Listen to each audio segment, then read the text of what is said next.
You will not fall asleep.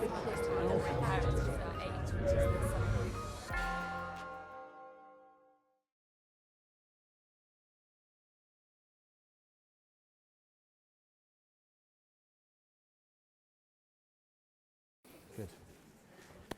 Right. Good afternoon.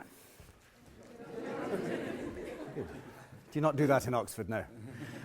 My name's Greg Doran, and I am very delighted to be the Humanitas visiting professor in drama. I think that's what it is. Is that right? Jonathan Bates said the Humanitas. I wasn't so sure about that one.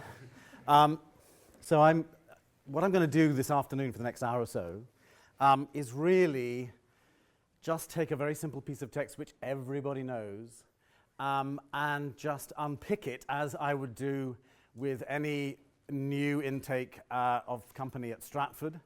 And the point is partially to pool what we already know, because in a company in Stratford, of course, there are the people who've been there forever and who know it all and who know how it works, and the people who have never done Shakespeare, and the people who have done a lot of Shakespeare and think they know it all but don't. I joined the company at the RSC as an actor 25-ish years ago, and I'd done quite a lot of Shakespeare, but I didn't really know sort of my caesura from my iambic, and there was a sense in which everybody else did, that somehow there was a divine panel that was ready to sort of sit in judgment on any errant stress that I might make. And that was quite intimidating. And doing Shakespeare in Stratford is already quite intimidating, because it's been done in Stratford, you know, on that same footprint for 130 plus years. And I remember doing Hamlet and thinking, how many times have they done Hamlet since the theatre opened in 1879? So I actually checked. And in those 130 years, they've done it 82 times, which is quite a lot of times. And that gives you a sense of continuum, but it also gives you a sense of that it's both inspiring and intimidating. What you must never do is start to direct the plays because they did it differently last time, so you have to do something to do it differently. That's always a bad idea. So this session really is to take a piece of text and just unpick it and pool some ideas and share some thoughts about why he's writing as he is writing and what that means. So then we'll open it up to questions as well. And I have delightfully, a group of guinea pigs, and most of them sitting on the front row. And one or two of them are distributed elsewhere. So I'm going to ask them to stand up and drop their bags and come around and come into this space here. Oh, we've got more than I thought. Right, great. You have no idea what you're about to do, but we all do, because we've been given bits of paper. But we're now going to hand you those pieces of paper. Do we have a series of... Where's the rest of those? Yes, thank you. The reason of not giving you these pieces of paper is just to make sure that you hadn't prepared what we're about to do. So this is, as you see, the opening of Romeo and Juliet, piece that everybody knows. So once we've got a piece of, everybody's got a piece, everybody has sight of it. Could you just all walk around this slightly cramped space, walk around the space saying the poem? Say it to yourself, don't say it in unison. Off you go. Two households. You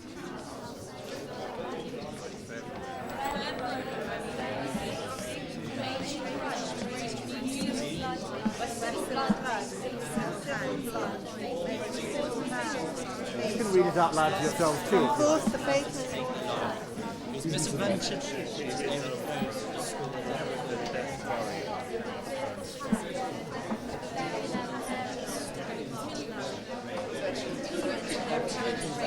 Now 2 hours traffic. Now 2 hours traffic. Which of you with patient ears attend? What? Right, good. Everybody got to the end, pretty much. All right. I always think the first thing to do is, with Shakespeare, is to find out what it means. It's fairly straightforward, but sometimes it throws up some interesting things. So let's start at this end. Chris, is it Chris? Yeah. Say the line and then say it in your own words. Two households, both alike in dignity. Meaning? Meaning the two groups, and they both are similar in their pride and dignity. Status, yeah. Households, anybody else got any ideas about households?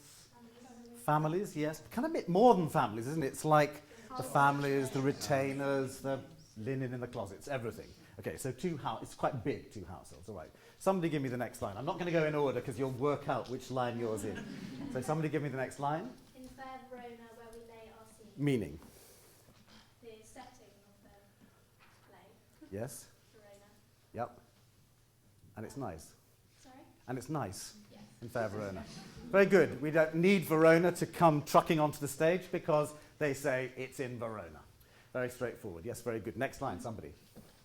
From ancient grudge break to new mutiny. Okay, you get a hard one. What's that? A very ancient, very old dispute Yes. between these two gangs, Yes. and it's all come unstuck again. What do you make of the word mutiny? Sort of reminds me of the Indian mutiny or something, kind of. Yeah. Mutiny on the bounty. It's kind of a turnover of the natural order, maybe, something like that. So break up to new mutiny. Yeah. So that doesn't sound... It's happening now. Yeah, very good. Okay, ancient grudge break out to new mutiny. So it's ancient. The feud goes back a long time, but there's a new outbreak of this mutiny. Next line, somebody. Where civil blood makes civil hands unclean. Meaning. Both the blood of civilians making the hands of those civilians unclean, as well as calm hands making what was calm blood unclean. Civil, not aggressive, Yes. not kind of turbulent. Yeah. So he's punning, isn't he, on the word civil? Civil meaning a behaviour appropriate to living in towns, from the Latin for city. But also, so civil behaviour, we say, there's the worst pun in Shakespeare, isn't there, in Much Ado About Nothing, when Claudio is described as being as civil as an orange. And only the kind of academics in the audience go, ah, ha, ha, ha. Because they know. And everybody else goes, as civil as what? Seville being the place where bitter oranges come from, of course. So, civil. So he repeats the word. Any idea why he repeats the word? Anybody? Because it has a different meaning that I can't work out. Yes, it does seem to have he's doing something with the word civil. Where civil blood makes civil hands unclean, yeah. Yeah? Let's come back to it. Okay, let's come back to it because we might find out more about it later. Next line. From forth the fatal loins of these two foes. Meaning. Coming out of the loins. Do you know, everybody does that when they say loins. It's a really interesting feature. The rest of the line. So they've reproduced. The two antagonists have both had kids. And fatal. Definitely. Or cursed, or Yeah. kind of it was going to end badly for. Yeah. the Fatal, or yes, okay. And next line. A pair of star-crossed lovers take their life. Meaning.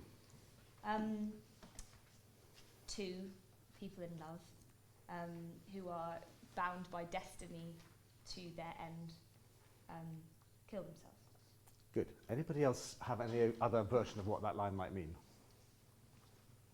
Can you say your line first and then say your line? A pair of star-crossed lovers take their life. From forth the fatal loins of these two foes. Does it mean they kill themselves? No. It means they're Well, it born. could. They're And everybody thinks it means they kill themselves. But syntactically, it says they take their life from their parents' loins. It means they're born. It doesn't mean they die. And everybody, who in this audience, come on, be honest, who thought take their lives means kill themselves? Pretty much everybody. And I guess Shakespeare intended you to think that. because it's a pun. They take their life, but they take their life from forth the fatal loins of their foe, their But I wonder if parents. you hadn't seen the play before or read it, then whether you would make that Biggest assumption. problem doing Shakespeare is that lots of people have seen it before. If you do this exercise, if you really investigate the text, you will find fresh things, even in what you think is the bit of Shakespeare you know perhaps one of the best bits of all. So they take their life from their parents' loins. That's interesting, isn't it? All right, next line. No. Come on. Bit more spontaneous than that. Anybody, thank you. Piteous overthrow. Oh, I know, right, nobody wanted this line now, yes. Okay, whose misadventured piteous overthrows, meaning.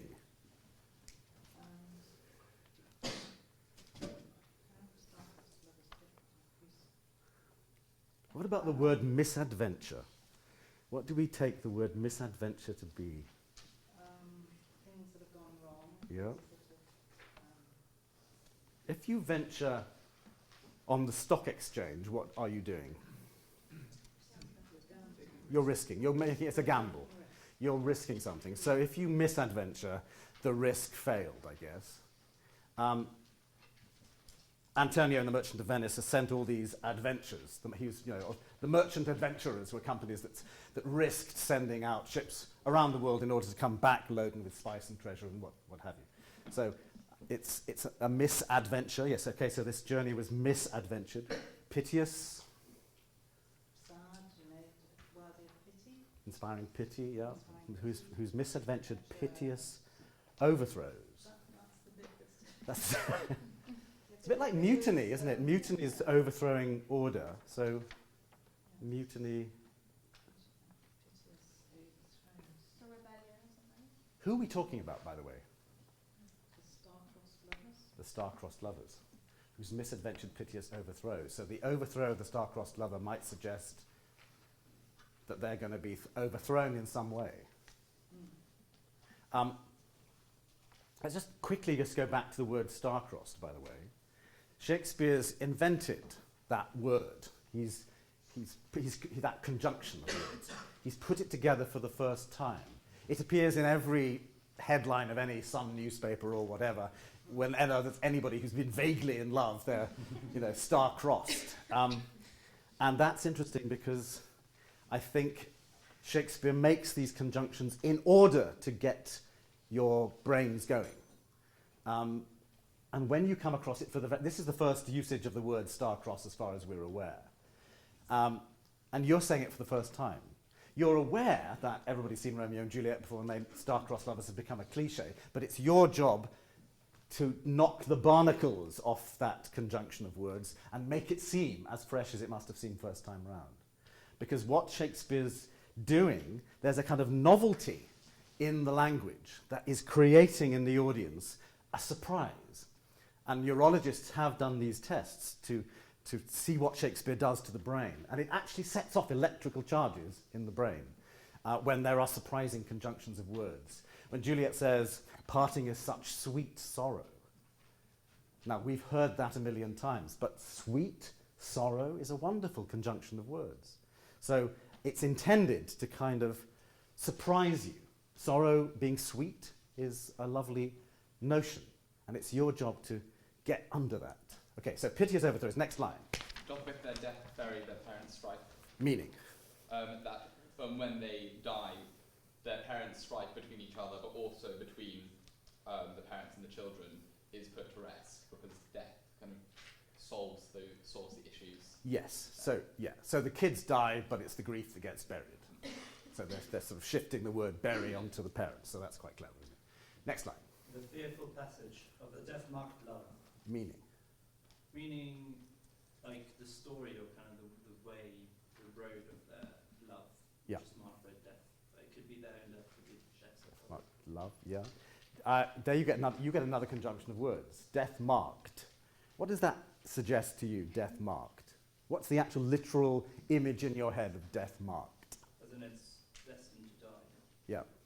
What do you see that's marked with death? What's the image you see? Well, as in them, like themselves actually, or the It's like, I mean, I think in Shakespeare's day, in London, you know, which was plagued by the plague, that a door in which of a house in which there was plague would be literally crossed with a painted cross. So that is a death-marked door. It feels almost like it's branded with a skull and crossbones, doesn't it? It's branded, marked. It's not just, it's actually a physical thing. And again, it's a conjunction of words that he's invented, first time he's ever used it, so he wants you to attend to how brilliant he's been, if you like. Fearful passage. What do you make of the word passage? Anybody? Sort of, does it suggest anything? What's it? What? Transition, perhaps? Transition, yeah? What's the middle passage? Anybody ever heard of the middle passage? Ships. Yeah, it's a very interesting. There's quite a lot of potential voyaging, ships, mutiny, passage. You know, the middle passage was where slaves were taken across from Africa to the Caribbean colonies. And passage gives a sense of journeying. So that's another journeying kind of image. Fearful passage of their death-marked love. Next line. And the continuance of their parents' rage. Meaning. Alongside the ongoing anger from their families. And the fact that their parents' rage went on, yes, okay. Next line. Which but their children's end not could remove. Meaning. Meaning that their parents' rage could not be removed or buried without the death of the mother. Yeah. Nothing could stop it other than their deaths. Pretty sad indictment to those parents. Next line. It's now the 2 hours traffic of our stage. Meaning. The story of the lovers and the parents' rage is what we will be showing you in this play. For how long? For 2 hours. Total lie. Wouldn't you love it if Romeo and Juliet lasted 2 hours? Somebody, you know, it's a really interesting thing that I think Shakespeare sort of probably means a couple of hours. In that, you know, they didn't have watches so much. They didn't have, you know, clocks weren't that present. So a couple of hours. If we sat down and read it very quickly now, we still wouldn't get it down in 2 hours. It's about 3,900 lines. Shakespeare goes about 900 lines an hour. No, not 3,900 lines, not at all. It's a long play. But it should be delivered trippingly on the tongue. But anyway, in a couple of hours, you can imagine that if he went out, this is the prologue to the play, and said, it's now the 3 3/4 hours traffic of our stage, the audience would leave. So it's now the 2 hours. What do you make of the word traffic? It relates to the whole idea of like the middle passage with the slavery and just like the movement of that the idea of mutiny and this debate and this like this disagreement between the two families indicates there's a sense of movement. Yeah. Anybody else? What does the word traffic suggest to you? Congestion. Very good. Shakespeare's London knew traffic jams. There are accounts when Shakespeare's company move into the Blackfriars Theatre. There are objections because of the amount of traffic it will cause. Because the streets are narrow, there are, you know, carriages and horses and horse and carts and all the rest of it, and it's going to cause an awful lot of congestion. London Bridge was almost permanently congested with traffic, so he does know what traffic means. What else, however, is the word traffic suggest? What's drug traffic? Illegal. Say again? Illegal. Yes. But what's the word mean? Deliverance. It's trading. It's the, in other words, the traffic might just mean it's going to be very busy on this stage for the next 2 hours, a lot of people running around. But traffic also suggests a trade between people, doesn't it? The traffic between possibly the actors on the stage, but possibly also between you and I, the actor and the audience. The traffic going this way. In other words, you guys are going to have to work. We're not bringing Verona on. We just told you it's fair Verona. Just believe us. That's interesting that relationship is so. Next line. The which, if you with patient ears attend, Meaning? which, if you listen attentively or patiently. Yes. It's very interesting, isn't it, that they say, he doesn't say if you sit back and watch. He says if you listen carefully. Ben Jonson, who often had wrangles with Inigo Jones, who designed the extraordinary Jacobean masks that Jonson wrote scripts for, often fell out with Inigo Jones because he thought that the stage, the sets and the scenery were upstaging his words. And in a play that he writes later in his career in 1626, he says that he would say, "Would you were come to hear, not see a play." And because in Shakespeare's day, you went to hear a play, not to, that was the language. You didn't go and see a play, you went to hear a play. And by the time Jonson is writing, people are now going to see because they want the spectacle. And I think that's a really interesting thing for us. Mark Rylance will still say to me, "I must come and hear your play." And I kind of go, "Open your eyes, watch it too." But I get the point. It's the words that are going to create the picture. So we have to apply to the audience's ears. Next line. What here shall miss, Well done. toil shall strive to mend. Meaning. What here shall miss. I mean, it's tempting to read a pun in here once you've spoken about it. Yes, very good. What here shall miss. So maybe the idea that if the audience is, I mean, I guess it's only like a representation, it's incomplete, so you might miss something, but hopefully... Might he mean the prologue itself? Okay. Which would then mean what? Like, if you miss anything in this short account. Yes, or if I've missed anything out, Okay. what here shall miss, what's the next half mean? Our toil shall strive to mend, so this idea that we'll now work to kind of create, or not create because it's men, I guess, fill in the gaps or Yes. fix something. Yes. Yeah, in other words, what I've missed out in this prologue or what you don't get, our toil should try to make. What about the word toil? Why does he choose to describe what you're about to do as toil? Well, toil suggests work, but it's more than that. There's like a sense of strain. Yeah. So perhaps this will be somehow difficult or painful for someone. Us. Yeah. It's a good tactic. It's a good tactic. If you go out in front of the audience and say, "We are going to try really hard on your behalf," it's rather ingratiating, in fact, but it's put in there to elicit the response of getting them in the right mood to, be receptive, to listen, and to respond fruitfully, you hope, to your efforts. I guess strive as well, like it suggests it might not actually achieve it, but at least it will try. Yeah. It is rather ingratiating, actually, isn't it? Our toil shall strive to mend. Please be nice to us, is what it seems to suggest. The reason that I look at the prologue is quite simple. There is no character applied to the prologue. And I'm sure we've all seen Romeo and Juliet with many, many characters applied to it. I've certainly seen it done by the Prince, by Friar Lawrence, by Benvolio.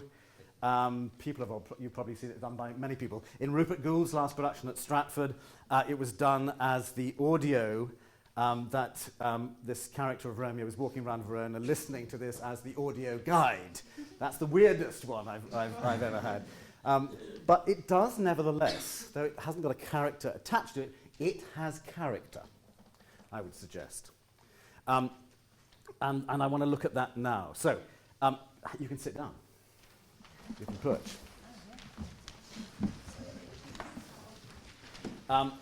We're going to look, so we've looked at what it means just by unpicking it and putting it into our own words. But something else is going on. Let's get the literary side out of the way first of all. What can you tell me about the way it is written? Is it in prose? It's not in prose. What is it? Say? Oh, I say big words. Yes, let's come back to iambic pentameter. Blank verse. Blank verse. What do we mean by blank verse? Is it not a sonnet? It is a sonnet. It's 14 lines, rhyming A, B, and repeated and then again at the end. So a couplet at the end. It is a sonnet. It is absolutely a sonnet. So what do we mean by blank verse? Iambic pentameter. Yes. Yes. Iambic pentameter is a really frightening set of words. One that sort of does emerge around about the time that Shakespeare is writing. But the interesting thing about it is there's nothing really seriously complicated about iambic pentameter. I want to go and get a cup of tea is a perfect iambic pentameter line. I remember Fiona Shaw telling me once, she said she was lying in bed in her flat, and out the back she heard somebody shout, "Lock up your bike! Lock up your fucking bike!" And Fiona went, "Perfect iambic pentameter." I don't think it's what I would have noticed at that point, but lock up your bike, lock up your fucking bike. So it's a light stress and a heavy stress. It's also just basically 10 beats. It's a sort of natural human thought. If, like, I want to go and get a cup of tea, it's sort of an idea contained in 10 beats, which allow you to have, to parcel the thoughts, if you like, for the audience to receive, okay? You four, get up. Come into the middle. Now, what I want to use is just, I want you to walk around in unison saying the poem until you get to the first full stop. Yeah. Two households, both alike in dignity, in fair Verona, where we lay our scene. From ancient grudge break to new mutiny, where civil blood makes civil hands unclean. Okay, that's the end of the sentence. What do you notice about how that sentence has been put together? It's 4 lines. The sentence completes the 4 lines. So he's delivered you 4 bits of information in 4 easy doses and ended up at the end with a full stop. What else is there going on in those 4 lines? In terms of the verse, I mean.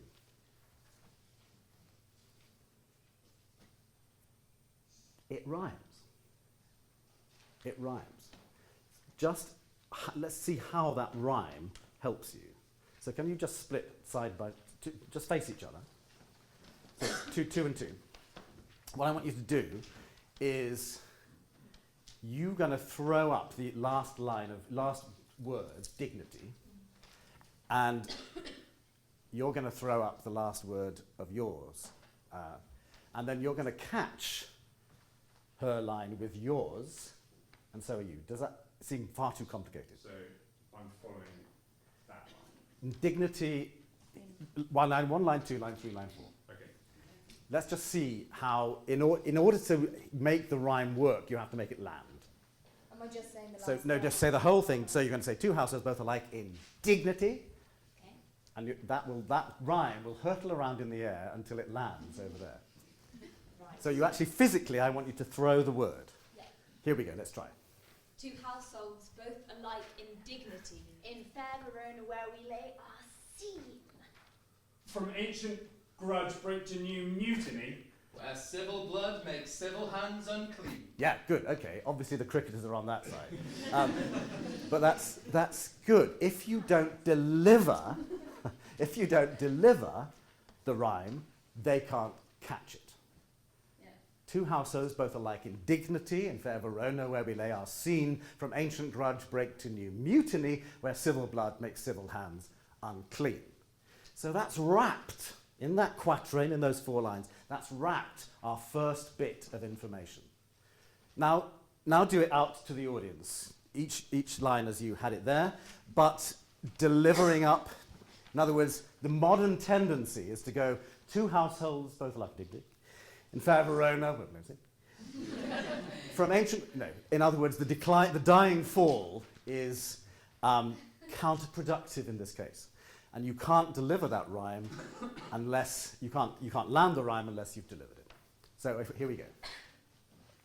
Two households, both alike in dignity, in fair Verona, where we lay our scene. From ancient grudge break to new mutiny. Where civil blood makes civil hands unclean. Good. Now, it actually lands the final line of the one smile. I don't think you quite delivered the unclean, to be absolutely honest. No, scene, rather. Just try it one more time. Two households, both alike in dignity, in fair Verona, where we lay our scene. From ancient grudge break to new mutiny.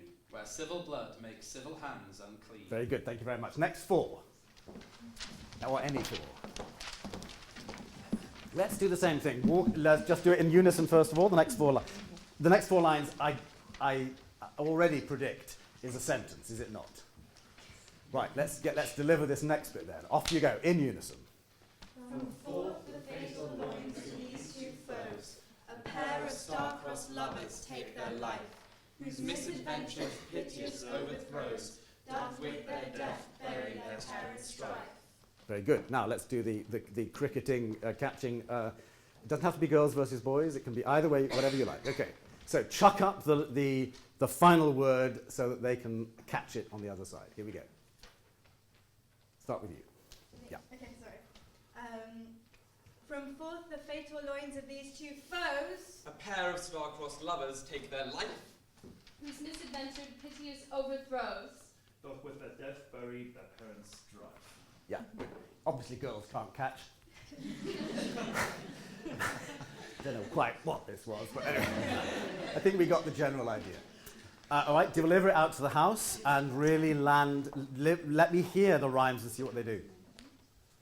from forth the fatal loins of these two foes, a pair of star-crossed lovers take their life, whose misadventured piteous overthrows, Doth with their death bury their parents' strife. Very good. Okay, thank you very much. Good. That's landed in it. Next four. Walk around. Unison. Off you go. I guess it's probably likely to be a sentence, but it might not quite.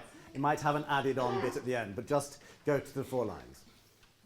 The fearful passage of their death-marked love, and the continuance of their parents' rage, which but their children's end naught could remove, is now 2 hours' traffic of our stage. Very good. Let's cricket it.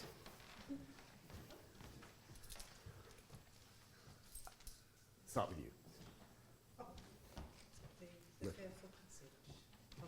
The fearful passage of their death-marked love, And the continuance of their parents' rage, which but their children's end naught could remove, is now the 2 hours traffic of our stage. Yeah, they really can't, can they? It really demonstrates the girls can't catch. Are you? Is that how you catch?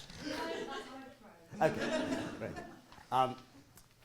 That's the point, though, isn't it? That you've got a difficult one because there is a rhyme that doesn't work there. For a modern audience, remove, love, doesn't work. Now, it might have done in Shakespeare's day. We don't categorically know, but Shakespeare did sound very different than I am speaking today. And there are times when, I don't know whether you ever heard the Co-op advert. I think it's the Co-op advert. And I know it's John Hannah, the Scottish actor John Hannah, that's delivering the voiceover, because he says, the Co-op, good with food. And we know that good in any other accent hardly ever rhymes with food. And so there might be a context in which love and remove worked. There is this lovely story about an island in Chesapeake Bay where a ship in the early days of the Virginia colonies was shipwrecked. And the community from that ship stayed on this one island. And I think it's called Tangier Island. And when they were self-sufficient in this community, and sometime later, people came from the main body of the continent to this community and discovered them speaking in a very interesting way that was not an American accent. And they realized that it was probably Elizabethan English that they were speaking, that they had retained the language of the people who had been shipwrecked in the early days of the Virginia colony. I've heard that story told many times. I've heard its story also trounced as an idea that it was true. But I suspect, having listened now to recordings of people on Tangier Island, they certainly do not speak like they speak across Chesapeake Bay in Virginia. So we know they spoke differently. All right, that's very good. So Remav and Love, we just have to pass over. But let's take the next next two lines.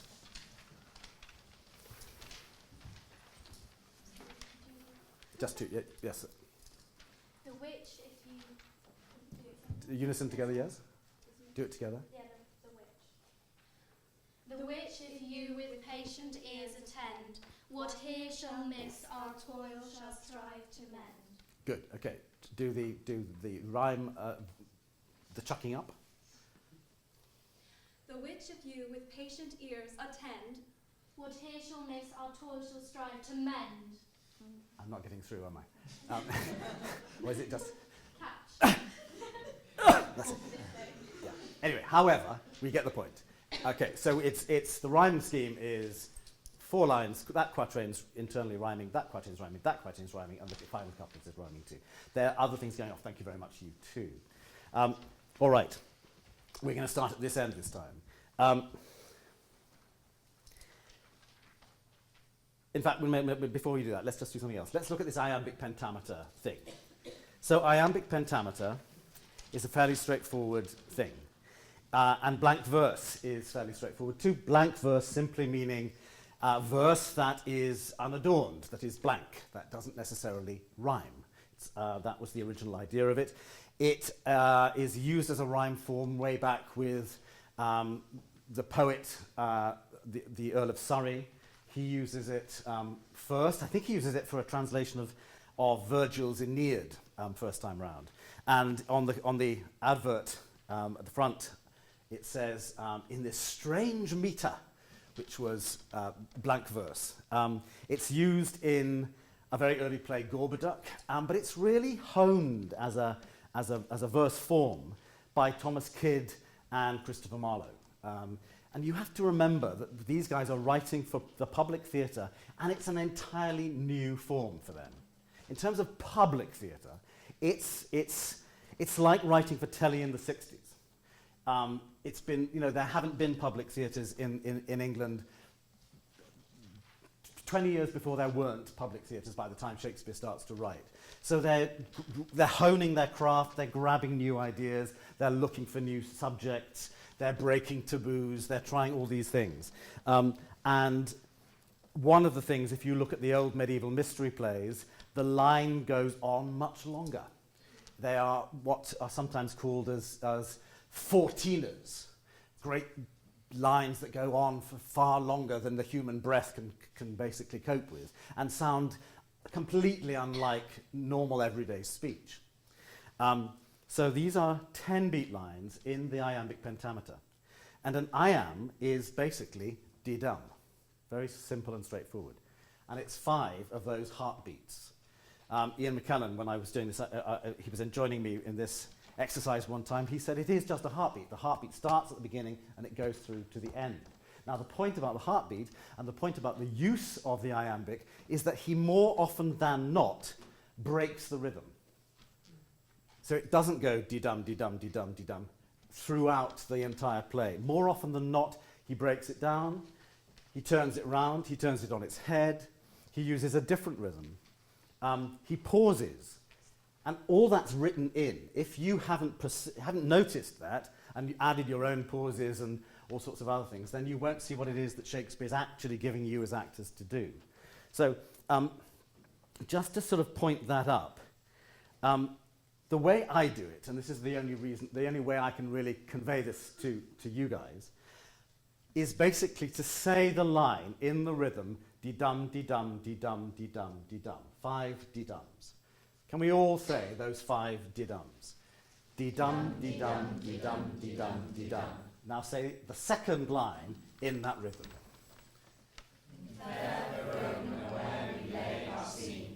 So that basically means that rhythm works for that line, does it not? In fair Verona, where we lay our scene. The heavy stress is where the word stress naturally falls. Agree? In fair, you wouldn't go in fair, Verona, in fair Verona, where we lay our scene. Guess? Didum, say didum, didum 5 times, and then say the first line in that rhythm. Didum, didum, didum, didum, didum. Two households both alike in dignity. Two households both alike. It breaks the rhythm before he's even set the rhythm up. You wouldn't ever say two households both alike in dignity if you exaggerate for the point. So what he's doing is pointing out the word, if you like, two, that the conflict is going to be about in the entire play.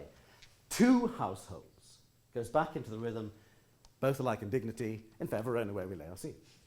He could have started with the first line, the second line. He could have started, in fair Verona where we lay our scene, two households both alike in dignity. Why doesn't he? Stressing two households. Yeah? Any other ideas? You've got the Globe Theatre. You've got the Globe Theatre stage. You've got 3,000 people in the house. There might be a trumpet. There's no lights going up. There's no curtain. Well, there might be a curtain, not very much. You've walked out onto the stage. There'll be noise. There's lots of noise. There are people chucking hazelnuts, all sorts of stuff. Is it to make them like sit up and pay attention? So it's like two. Exactly. If you go out and go, in fair Verona, in fair, you're never going to get there. Two households. Gotcha. Both alike in dignity, in fair Verona where we lay our scene. So he's grabbed you right at the beginning, okay? Take the next line and de-dum that, the third line. De-dum, de-dum. De-dum, de-dum, de-dum. From an ancient grudge break to new mutiny. Break to new mutiny. What's, therefore, where is he shifting around the emphasis? Break. Yeah. He's breaking the verse with the word break. From ancient grudge, break to new mutiny. It's a crack, isn't it? Let's look at that line. Well, stand up, everybody. Something else happens in that line. We've gone from in fair Verona, where we lay our scene, lots of lovely V's, F's, and all the rest of it. This time, you've got a clash of consonants. You've got a great big struggle of a line, okay? What I want you all to do, this is harder, in fact, with all these people watching, but you're going to do it. All together, I want you to physicalize. I want you to learn that line in your heads. Just learn it now. Just learn that line, one line. From ancient grudge, break to new mutiny. Got it? From ancient grudge, break to new mutiny. Now, we're going to start at that end, and you're going to come into the middle, and you're going to physicalize that line, and you're all going to do it in turn. Off you go. Mm-hmm. While saying it? Yes. From ancient grudge, break to new mutiny. Very good. Next. From ancient grudge, break to new mutiny. Next. From ancient grudge, break to new mutiny. Next. From ancient grudge, break to new mutiny. Very good. Next. From ancient grudge, break to new mutiny. Very good. I've had enough. All these people are really relieved. Try this exercise. Take just the consonants and remove them from the line and just say the vowels. Just say the vowels. A, A, R, A,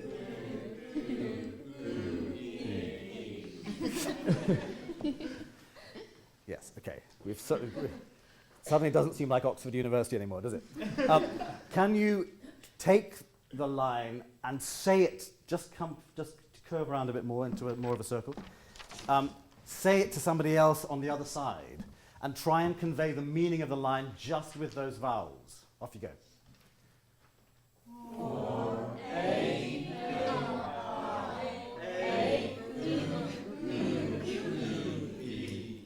Now, you're still doing it as though you're slightly brain dead.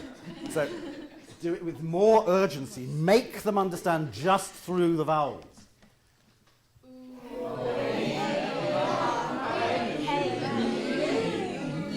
No, they didn't get it. Try it again.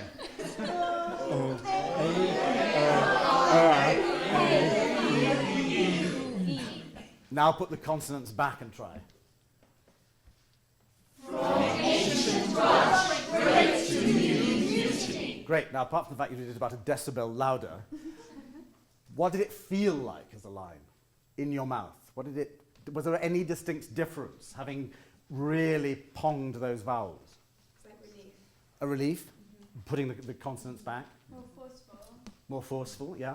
You have the word in your mouth. You actually have it hold the word. Yeah. That's just the sound. They're much bigger words, aren't they? Anything else? It's floaty, it's more easy. Just Yeah? came out. Yeah?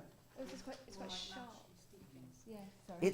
There's a lovely bit in Pope's essay on criticism, which you should all read, because it's like, he's really writing a course for writers, for poets, but it's equally applicable to actors. And he says, true ease in writing comes from art, not chance, as those move easiest who have learned to dance.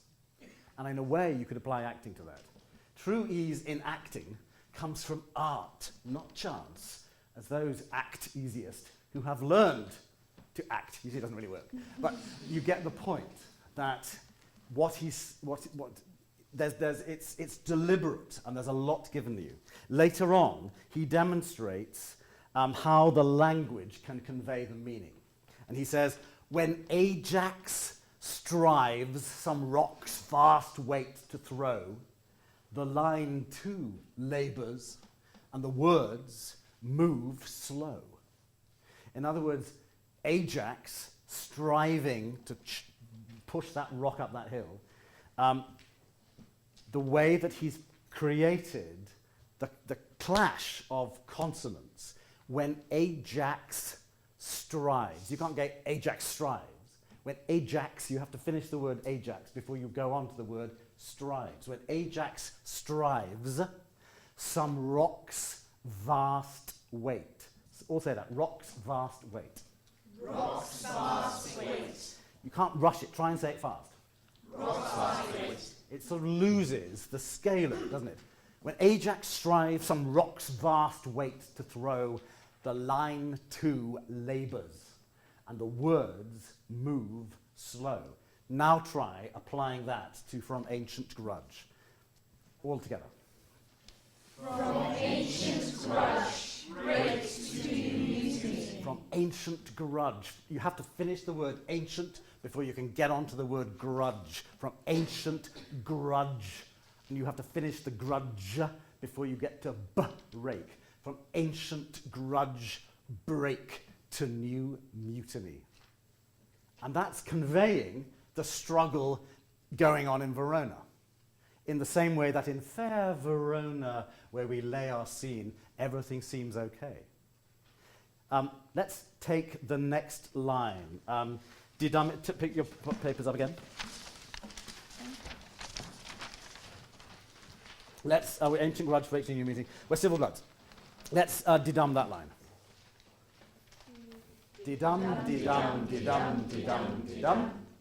Where civil blood makes civil hands unclean. Did you hear where the verse, that exercise, what words that exercise ponged out for you? Say the line again. Where civil blood makes civil hands unclean. I hear shouting out civil, don't you? Where civil blood makes civil, because you have to say where civil blood makes civil hands unclean. So he's pointing to this pun about civil behaviour and the behaviour of the citizenry, where civil blood makes civil hands unclean. Take the next line, de-dum it. De-dum, de-dum, de-dum, de-dum, de-dum. From forth the fatal loins of these two foes. From forth the fatal loins of these two foes. Somewhere around about these two foes is a bit not working, is it? Let's go to the next line. De-dum it. De-dum, de-dum, de-dum, de-dum, de-dum. A pair of star-crossed lovers take their life. Okay, where's the word you need to attend to that doesn't work into that? Star-crossed. You can't say a pair of star-crossed. I've just invented the word star-crossed. Can you attend to it, please? A pair of what? Of star-crossed lovers take their life. A pair of, so the verse form is you can't go pair of star-crossed lovers take their life. A pair of star-crossed lovers take their lives. Next line.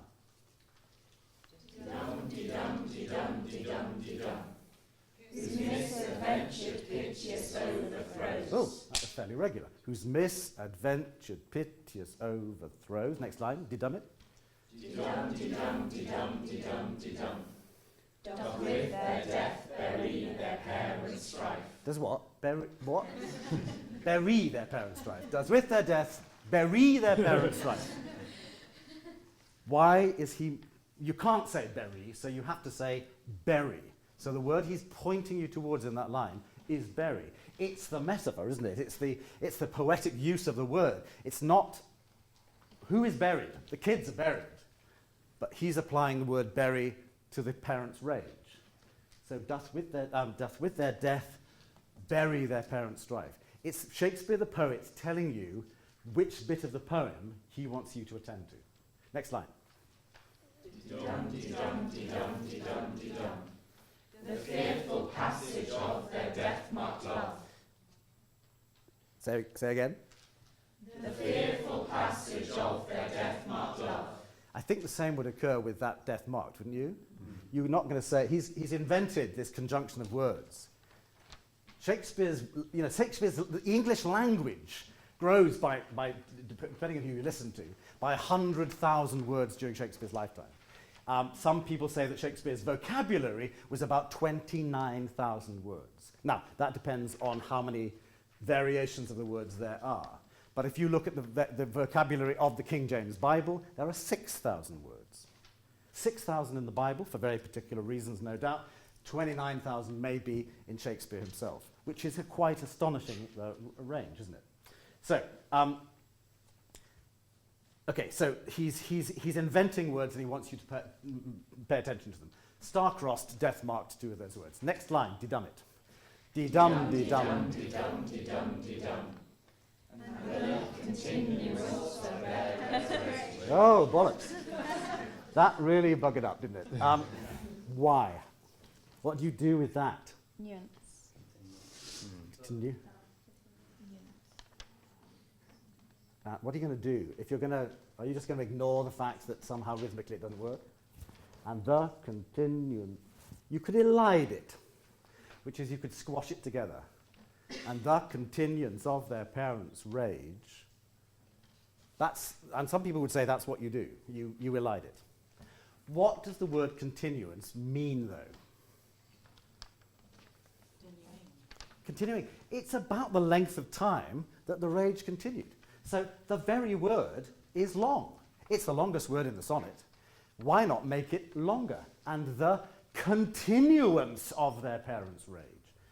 So actually it expresses onomatopoeically almost exactly as ancient grudge break to new mutiny. And the continuance of their parents' rage. Make it last longer. Next line. De-dum. De-dum, de-dum, de-dum, de-dum, de-dum. Which but their children's end not could remove. Not could remove. Who's going to stress the word could? Any brain-sick actor like to stress the word could? Try it. Let's just say that I am an iambic fundamentalist. I require you to use the iambic, and I require you to be regular in your stress. So say that line and stress the word could and make it work. Off you go. Which but their children's end not could remove. Not very convincing. Anybody trying to convince me in another way with that line? Just try it again. Try and see if you can make the word could be the word you need to stress. Which but their children's end not could remove. Yeah, it's not working, is it? It's not working. What is the word therefore on either side of that you might find more interesting? Naught. Naught! Nothing could stop it. Nothing could stop the rage of these parents, but their kids' deaths. So what's the word you want to stress? Naught. Precisely. And the verse form is backing up that decision. Do you get what I'm saying? Does this make sense to you all? So, which but their children's end, nothing could stop. Next line, dum it. Dum is now the 2 hours traffic of our stage. Okay, somewhere a bit of a cough around the 2 hours traffic. Is now the traffic of our stage. Maybe that. It's basically getting more regular though, isn't it? Next line. Dum. The which, if you with patient ears attend. Oh, hey, regular line. Next line. Dum. What here shall miss, our toil shall strive to mend. Thank God. Finally, so he gets the final couplet. We're back pretty much regular, but through that poem, line by line, through the verse form, he has pushed you. He's suggested to you. You might not want to pick up the suggestion, but he's taking suggestions as to which words in that line, individual lines, are the ones to stress. So let's go through. What in the first line is the word he wants you to stress? Well, two. Two households. What's the next line? Well, next line's regular, so it doesn't really matter. Line after that. Break. Line after that. Civil blood, yeah. Next line. Stop. Two foes. Yeah, we weren't so sure about that line, were we? No, nothing in particular. Somewhere around that 2 foes or something. Next line. Star-crossed. Correct. Next line. It's quite regular. Fairly regular. We didn't find much with that line. Next line. Bury. Bury. Yes, next line. Death mark. Death mark. No, yeah, next line. Continuance. Yes, next line. Naught. Yeah. And then we get to the rhyming couplets at the end. Very good. Something else. So the word, the iambic, is actually where it's not regular is more interesting. And more often than not, as in this 14 lines, it is not regular. Let's try something else. There is, you can sit down for a moment. So there is this word, caesura. Caesura comes from the same basic root as Caesarean. It's about effectively a cut. If you have a Caesarean section, the baby is cut out of your womb. I think it's quite a difficult one to get in terms of how useful it is for you as an actor. But a caesura is a natural poise in the line rather than a pause. And the cut, I don't think, is actually very useful either. It's more to do with, in a way, the point around which the line is balanced. Or, if you like, a point in the line which is like a springboard to the rest of the line. If you think of it as a cut, I think you'll basically break up the line. Take the first line, all say the first line, and tell me where the caesura might be. Two households, both alike in dignity. Any idea where the caesura might be? Yeah, funny where the comma is. That's fairly straightforward. Two households, both alike in dignity. Okay. We've got somewhere around over here. Yes. Stand up for me. Take that line and deliver it with the caesura as a cut, as a stop. Two households, both alike in dignity. Now try it as if it's a springboard which launches you into the second half of the line. Two households, both alike in dignity. Any difference that it felt? How did it feel? More energy, More energized. More purpose to it, second Yeah. half. Two households, both alike in dignity. Yeah. It moved you on, didn't it, rather than separate it up. Thank you very much. Let's take the next line. You take the next line for me. In fair Verona, where we lay our scene. Okay, where's the caesura? After Verona. Yeah. Try that. Try it as a cut, first of all. In fair Verona, where we lay our scene. Yes. So now try it as a launch pad into the second half. In fair Verona, where we lay our scene. Yes, so that there's more of it gives you more architecture to the line, rather than in fair Verona, where we lay our scene. Does that make sense? Take the next line. From ancient grudge break to new mutiny. Okay, where's it there? After grudge. Try it. From ancient grudge, break to new mutiny. Now try it not being a break, but a launch into the second half of the line. From ancient grudge, break to new mutiny. What was interesting is you landed on the word break in a different way. That sort of identified the word we've chosen as the interesting word in the line. So really let the caesura pull out the word break. From ancient grudge, break to new mutiny. And interestingly, you sort of put a caesura after the word break that time. From ancient grudge, break to new mutiny. Try it again. From ancient grudge, break to new mutiny. Very good. Let's go back here. Next line. Where's the caesura? After blood. Try that. Where civil blood makes civil hands unclean. Everybody try that. Try the caesura after blood. Where civil blood makes civil hands unclean. Anybody else got anything else to suggest as to where the caesura might be? Was I asking you?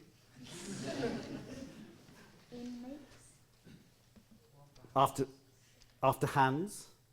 Let's try it after hands. Where civil blood makes civil hands unclean.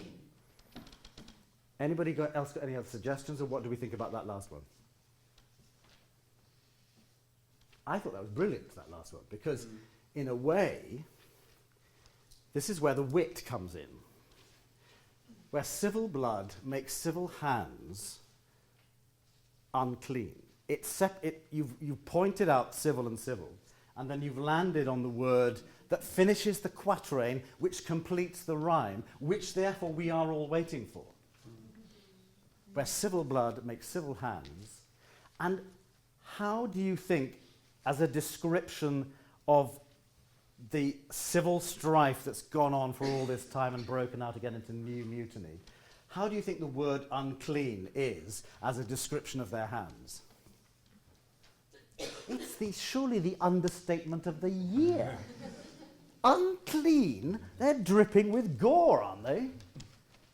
So maybe there's a wit in that the choice of the word is what we're waiting for.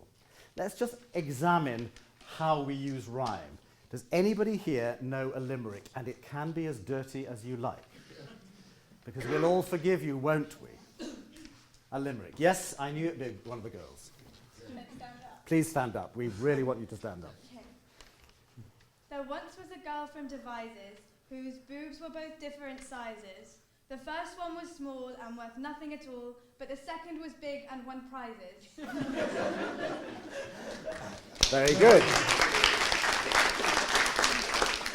Anybody else got another one? Yes, okay. Stand up. There once was a lady from Ealing who had a peculiar feeling. She lay on her back and opened her crack and pissed all over the ceiling. Very good. Very good. Now, can you take yours and can you miss out the final word? There once was a girl from Devizes whose boobs were both different sizes. The first one was small and worth nothing at all, but the second was big and won. All of us go, A, because we're trying to work out what it is. Try yours again. Don't do the last word. There once was a lady from Ealing who had a peculiar feeling. She lay on her back and opened her crack and pissed all over the... We've probably guessed it's ceiling by that one, but part of the joy of the limerick is because we're waiting for the... Here's the Stratford limerick, and I apologise. There was a young lady from Arden who sucked a man off in the garden. She said, "My dear Flo, where does it all go?" Whereupon she replied, "Pardon?" Which subverts the whole thing. But we are waiting for... Sorry. I've offended some of my fellow. But the point is, we have an inbuilt sense of rhythm, and we have an inbuilt sense of rhyme. Somebody stand up and do the first quatrain and land on the that final word unclean, which is the understatement of the year. Somebody give us that whole thing and find how the caesura before the word unclean really works. Somebody stand up, a volunteer, for the first 4 lines. 2 households, both alike in dignity, in fair Verona where we lay our scene. From ancient grudge break to new mutiny, where civil blood makes civil hands unclean. Very good. Somebody run with this. Somebody else, run with this. And what is the personality that would describe? Is it disdainful? What is the dry wit that would describe these hands as unclean and allow the entire verse structure to support that final idea? Give me a character in a way. Find a character that really delivers that punchline. Anybody? Just that line, though? No, just the quatrain. Come on then. 2 households, both alike in dignity, in fair Verona where we lay our scene, from ancient grudge break to new mutiny, where civil blood makes civil hands unclean. Yeah, very good. There's a sort of there's a kind of disdain, isn't there? There's something in that word that has an attitude behind it, even though there is no specific character attached to the line. Does that make sense? And that's where the wit, in the Shakespearean Elizabethan sense of wit, comes in, I think. Where did we get to? De-dumbing. No, to caesuring. We got to unclean, didn't we? Next line. Somebody pick out the next line. Where did we... What is the next line? On 4th. Very good. Give us that line and tell me if there's a caesura there. From forth the fatal loins of these 2 foes.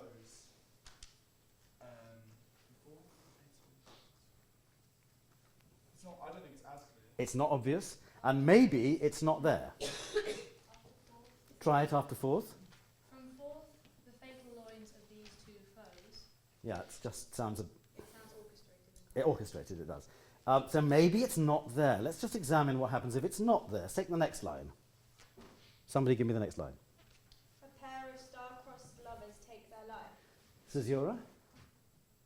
After star-crossed? No. After lovers. Try it all together. Try it after lovers.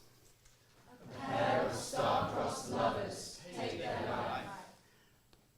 In the same way that the caesura before unclean heightened the choice of the word unclean, what does the caesura there do with that final phrase?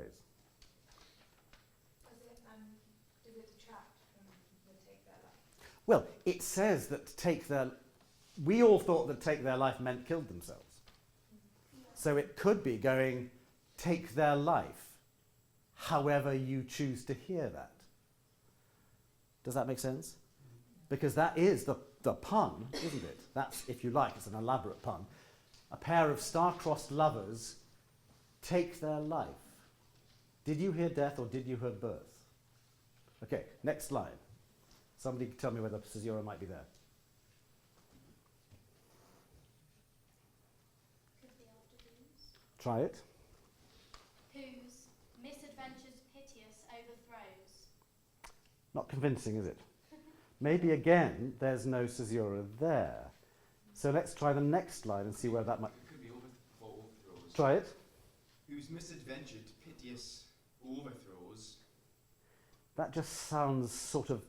The hesitation sounds as though you've forgotten your lines a bit, doesn't it? I suspect there isn't one. Let's try the next line and see if there's one there. Anybody? With their death, bury their parents' strife. And your caesura? After death. It seemed like it, didn't it? Let's all try that line with the caesura, not as a break, but as a leap into the next side at the side of the line. Try it. Well, the caesura pointed up the word that we've already identified from the iambic as being the interesting word. Doth with their death bury their parents' strife. So not a break, but a launch onto the word bury. Next slide. Oh no, that was the end of that. Was that the end of the quatrain? Yeah. So in that quatrain, line by line, where were the caesuras? First line. No caesura. Second line. After. Next line. Third line. None. Fourth line. Okay, so if you don't have a caesura in two of those lines, what does that give you as an actor in terms of the delivery of that quatrain, which is different from the first quatrain, which has a caesura in every line? It speeds it up, doesn't it? It might be that it actually speeds it up. So in terms of the delivery, it maybe gets a bit more exciting. Let's look at the next quatrain and see whether the distribution of caesuras there might be as interesting. Next line. With their death, bury their parents' strife. Yes, that's the one that's the end of the quatrain. The next line.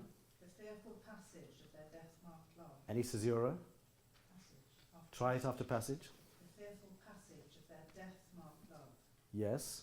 You could, you don't necessarily need one there, do you? The fearful passage of their death-marked love. Next line. And the continuance of their parents' rage. Is there a caesura? There doesn't have to be. I think if there is one, it's after continuance. But Well, it feels like the continuance is making us go. That stretch is more interesting, isn't it? So maybe there isn't a caesura in either of those two lines. So what about the third line?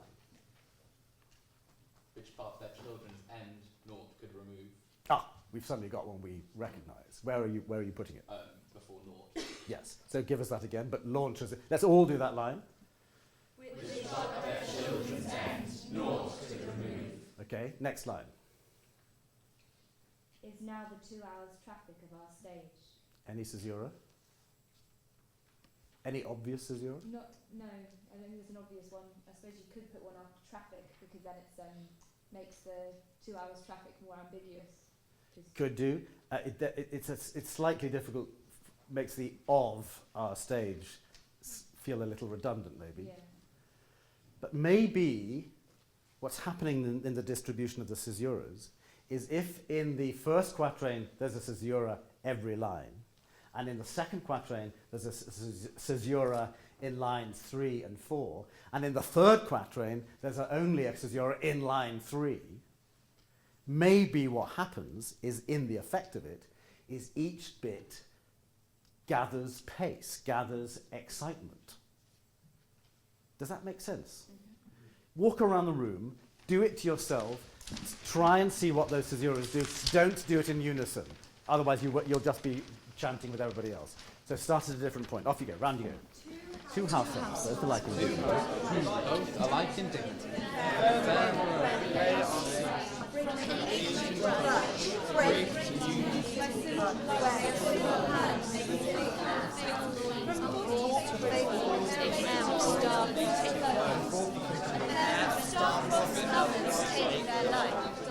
Whose misadventures piteous overthrow, But with that their with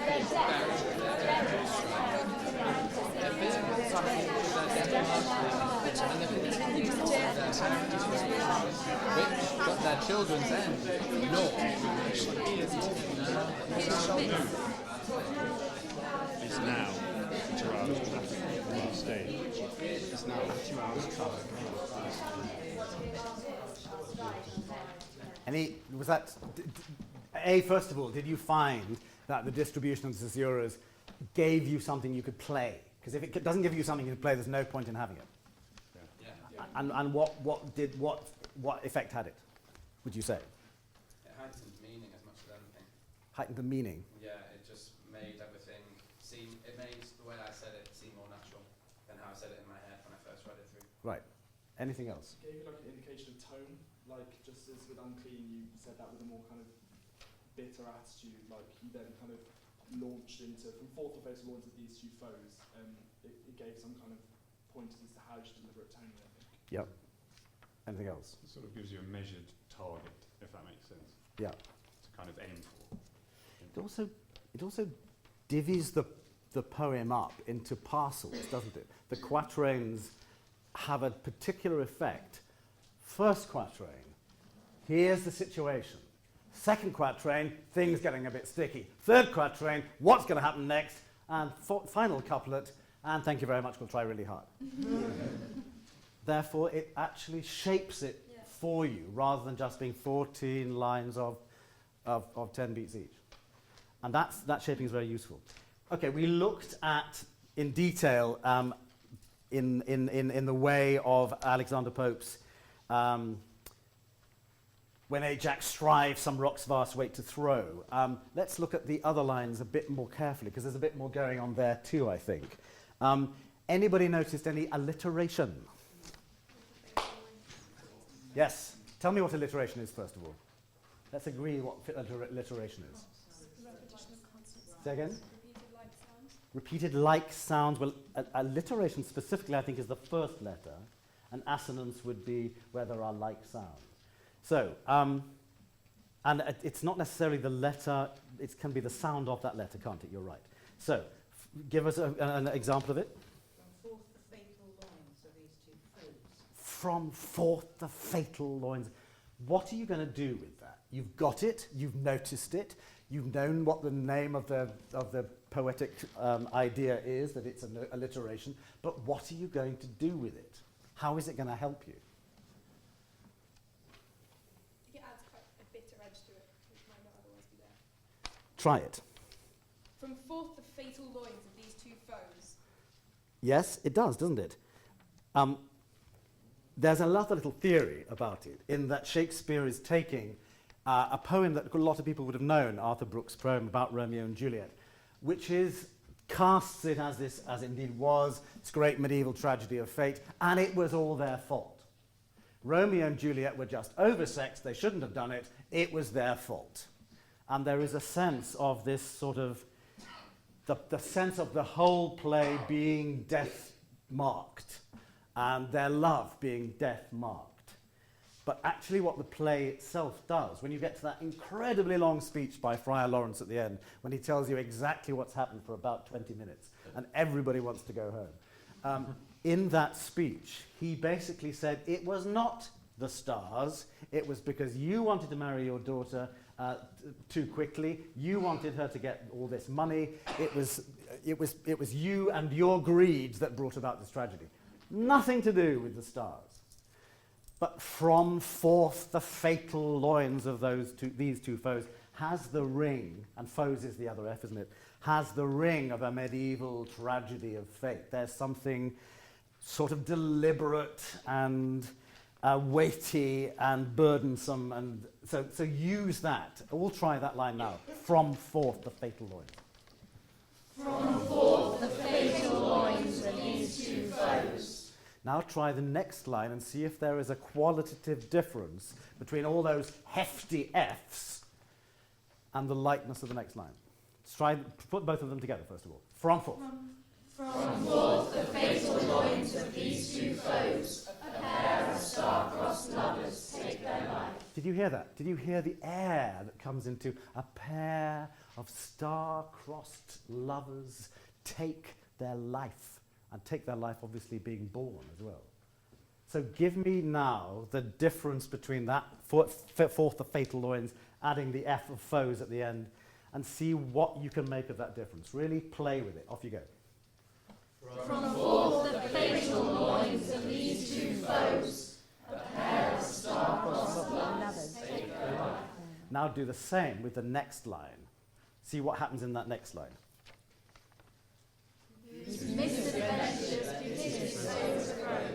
Do you hear the thump in that line? Whose misadventured piteous overthrows. The rigour of the insistence of the iambic. Whose misadventured piteous overthrows doth with their death bury their parents' life. So there's one that's driving and one that holds up.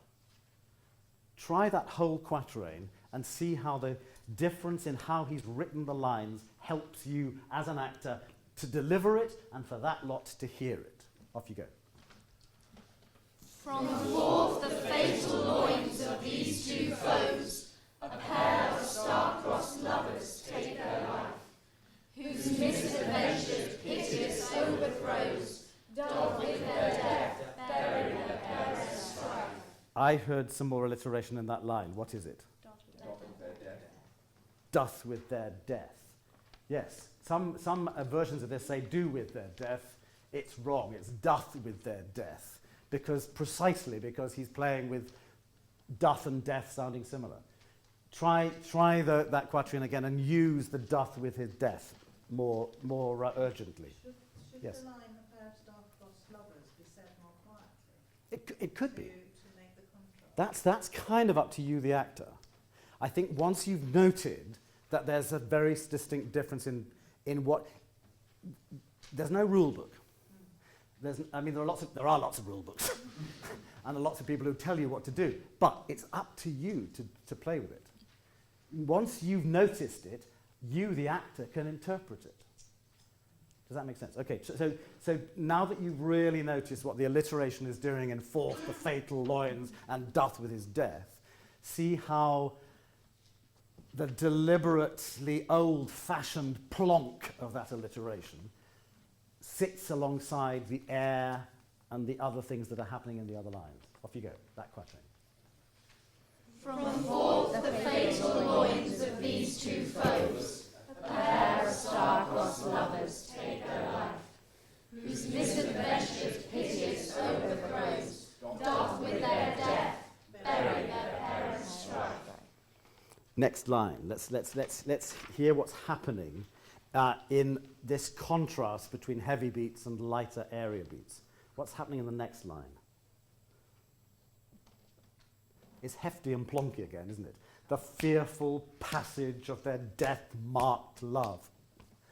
Fa, pa, da, ma, ka. Love. There's difference in the way those words are expressing, are describing what they're expressing. See if you can get that line. The fearful passage of their death-marked love. And make see if the consonants are doing more work for you than you thought. Here we go. The fearful passage of their death-marked love. It sort of means you can't do it fast, too. The words move slow. The fearful passage of their death-marked love. Next line. And the continuance of their parents' rage. Yeah, rage is more interesting than you're making it at the moment. The continuance of their parents' rage. There's the A in that word, very different. Is full of air and sound, isn't it? Rage. Rage against the dying of the light. Here we go. The fearful passage of their death-marked love. The fearful passage of their death-marked love. And the continuance of their parents' rage. Next line. Which but their children's end naught could remove. And now the difference between the next line, between all that and the next line, the practicality of the next line. Is now the 2 hours traffic of our stage. So you're kind of going, each quatrain has speeded up, and then in the last bit you kind of go, fearful passage, death-marked love, 2 hours traffic of our stage. See if you can get the wit that is implicit in the way that the consonants and vowels have been distributed on the page. Try that last quatrain.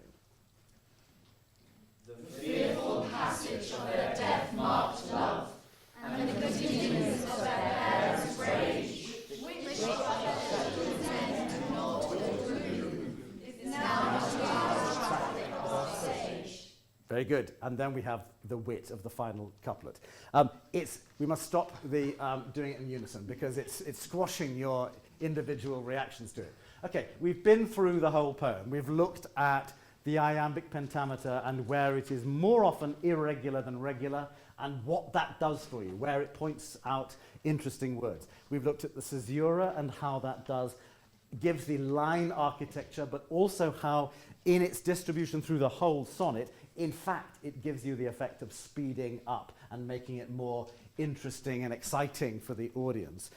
We've looked at how the consonants and the vowels have distinctly different appeals. The vowels contain the emotion, if you like, just in the way that children, when they first try and speak, babies, when they try and learn, use vowels. Ah, eh, oh. They don't know how to cloak it in meaning with consonants.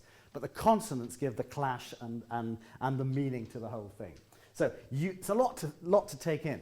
But what we're going to do now is you can walk around and say it to yourself, try and get all of that in, and then we're going to have a couple of people volunteer to do it. So walk around, just take that in, and you, the audience, can take it in for yourselves too, and see if you can make it work. Two households.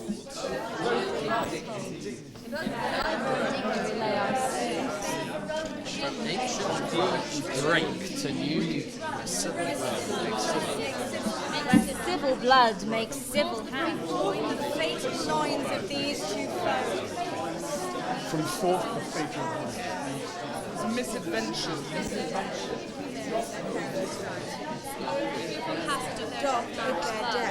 The continuance of their parents' rage, of their death march, and the continuance of their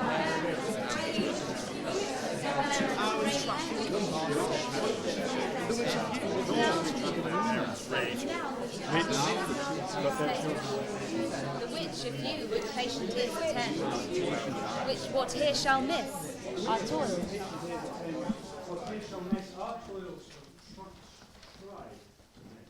There's always one, isn't there? Come and sit down. Who is going to be the brave person who tries? Yes, very good. We'll try it. We'll have a couple just to see.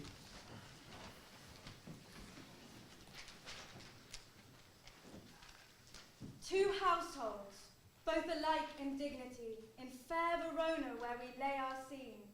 From ancient grudge break to new mutiny, where civil blood makes civil hands unclean.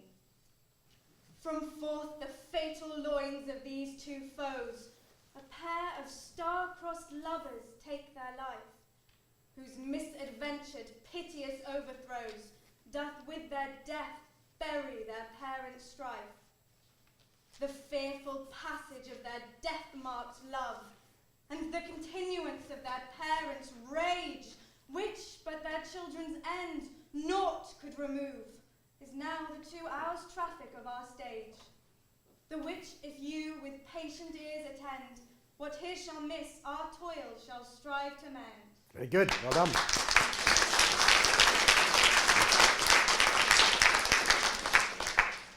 I think it was Keats that said we despise art that has a palpable design upon us. I think, and it's the danger is that once you've learned all the things and investigated all those things, they become too much on display. So your technique is to hide your art is to hide your technique. Somebody else have a go. Yes? See if you can engage us a bit more. I know you probably know the poem well enough to do it even without the paper, but try looking less at your paper and looking more at us. Engage us with those words.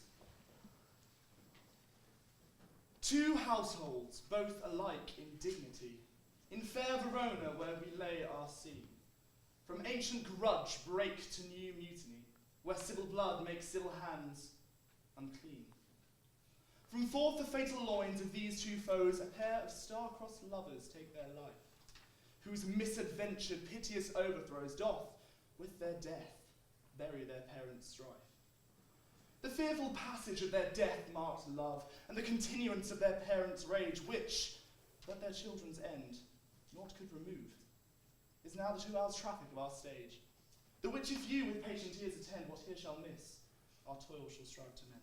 Very good. Okay. Very good. Give it another go.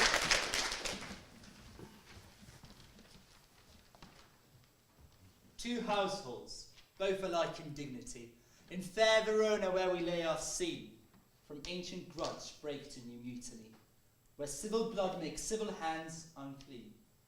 From forth the fatal loins of these two foes, a pair of star-crossed lovers take their life, whose misadventured piteous overthrows doth with their death bury their parents' strife. The fearful passage of their death-marked love, and the continuance of their parents' rage, which but their children's end naught could remove, is now the 2 hours' traffic of our stage, the which if you with patient ears attend, what here shall miss, our toil shall strive to mend. Very good. Okay, good. One last go. One last go. Yeah.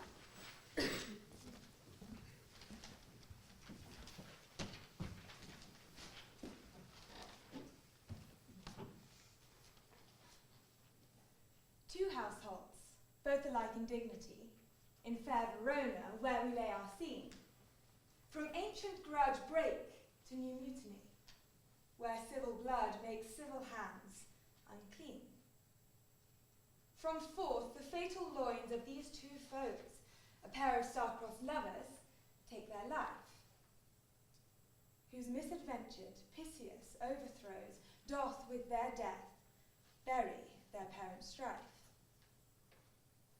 The fearful passage of their death-marked love, and the continuance of their parents' rage, which, but their children's end, naught could remove, is now the 2 hours' traffic of our stage. The which, if you with patient ears attend, what here shall miss, our toil shall strive to mend. Very good. Very good. Well done. I thought with both of those that I wasn't quite sure what I was about to see. There was a very interesting kind of attitude in it. Very good. Well, look, let's just going back on that 2 hours traffic of the stage. If Shakespeare's Romeo and Juliet is intended literally to be performed in 2 hours, by a simple mathematical equation, you can take the number of lines and work out how many these 14 lines, how much time they would have to take. Don't have to do it, I've done the calculation. It's apparently 33 seconds to do these 14 lines. I shall now attempt to do the prologue from Romeo and Juliet in 33 seconds. Does anybody have a watch or a stopwatch? Stopwatch? Brilliant. Tell me when to go. Okay. Ready? I'm ready. Steady. Go. Two households, both alike in dignity, in fair Verona, where we lay our scene, from ancient grudge break to new mutiny, where civil blood makes civil hands unclean. From forth the fatal loins of these two foes, a pair of star-crossed lovers take their life, whose misadventured piteous overthrows doth with their death bury their parents' strife, the fearful passage of their death-marked love, and the continuance of their parents' rage, which but their children's end naught could remove, is now the 2 hours' traffic of our stage, the which, if you with patient ears attend, what here shall miss, our toil shall strive to mend. That's 28 seconds.